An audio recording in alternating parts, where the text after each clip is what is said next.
was concerned about his guy Randy Orton. John Cena realizes that he's going to have to go for a home run.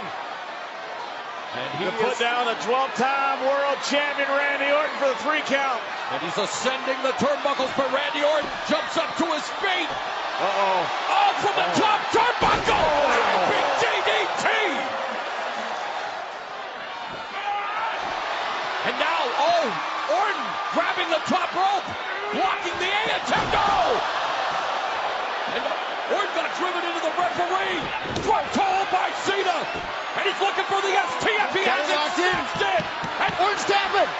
He tapped. Orton tapped. Cena broken, knowing that he won the match, but there's no referee. Oh. And Bray Wyatt unloading on John Cena.